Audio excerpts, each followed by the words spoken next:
j'espère que vous allez bien. Aujourd'hui on se retrouve pour une nouvelle vidéo où je vais vous parler un petit peu plus de mon métier qui est responsable marketing digital.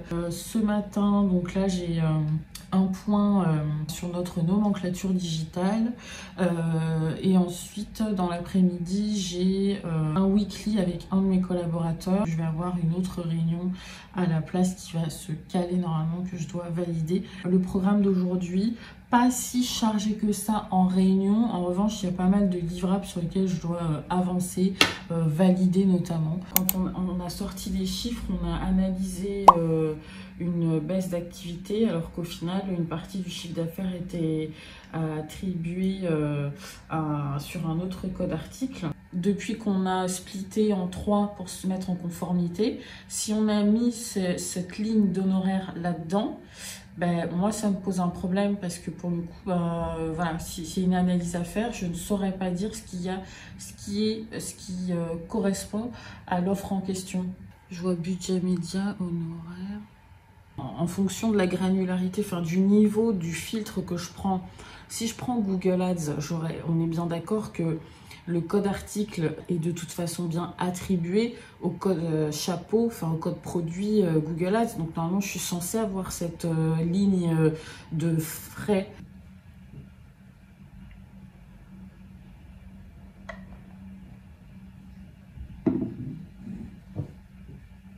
Donc, comme je disais en préambule, je suis responsable marketing digital. J'ai une équipe de 3 personnes. Je manage 3 personnes, 2 chefs de produit junior, enfin ouais, 2 chefs de produit que nous on appelle junior et un alternant qui est assistant chef de produit.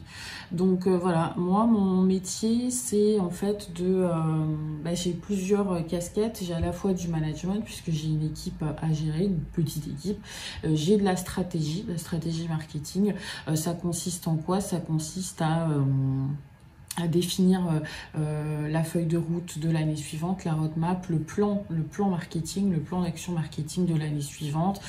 Ça consiste à sélectionner des partenaires, monter des partenariats, suivre les partenariats que je fais, réaliser des comités de partenariat. Ça consiste aussi du coup à piloter tous les projets de création d'offres digitales, puisque nous, là où je suis, dans mon service, nous on est sur de la création d'offres, de la création produit et de la mise en marché d'offres digitales. Donc du coup, il y a cette partie-là. Et après, j'ai aussi une partie produit. J'ai encore gardé une partie produit parce qu'il y a des offres qui sont, enfin quand on dit produit, offres. J'ai aussi une partie offre puisque à gérer dans mon portefeuille, on va dire, parce que c'est des offres qui sont stratégiques pour l'entreprise et donc que j'ai gardé. J'ai plusieurs domaines d'application dans mon poste.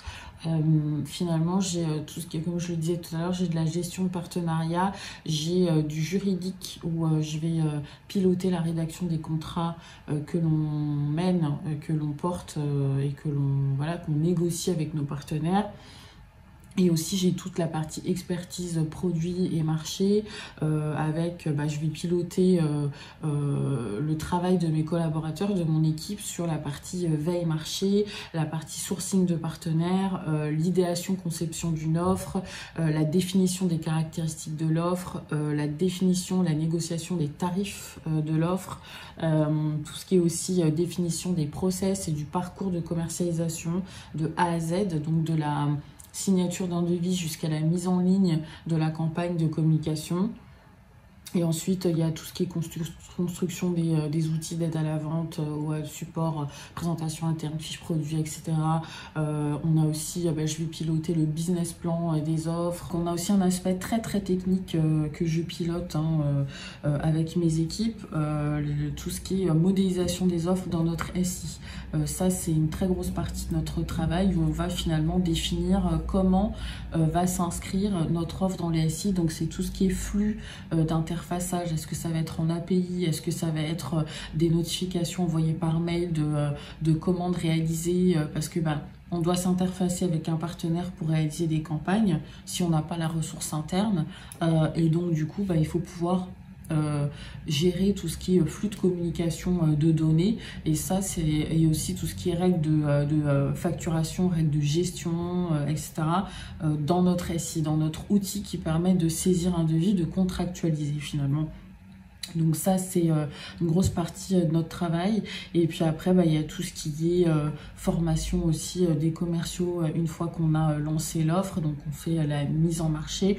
Et puis il y a un aspect aussi, un gros aspect business commerce, parce qu'on est vraiment centré à la fois user-centrique, mais aussi centré business.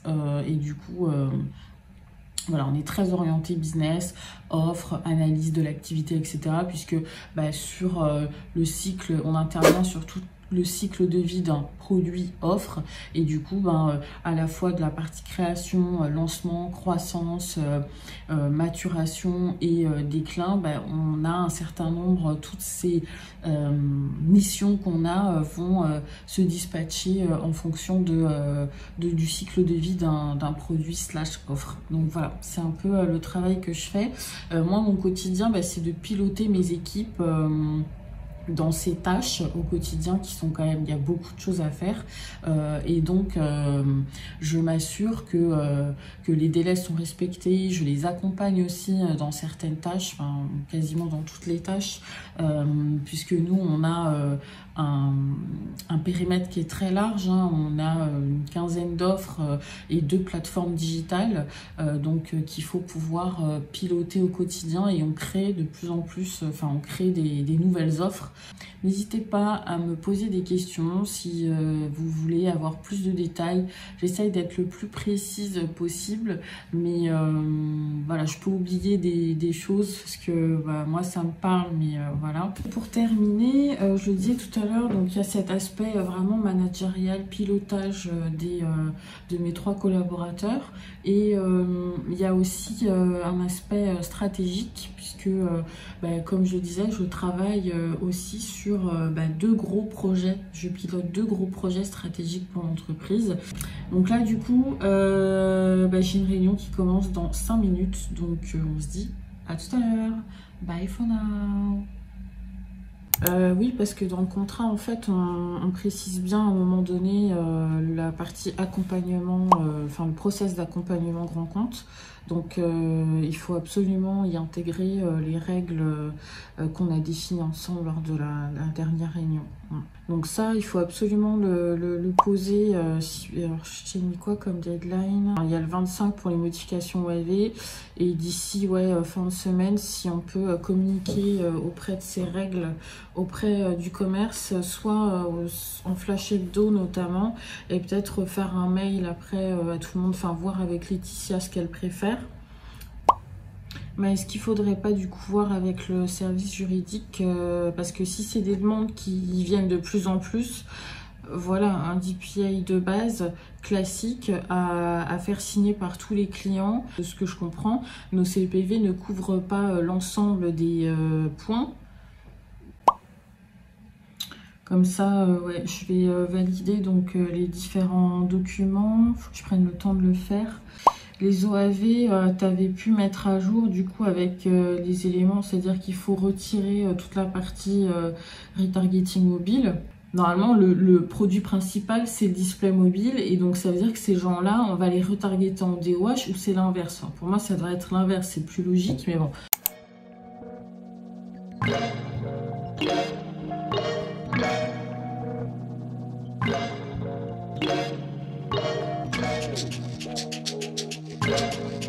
Yeah.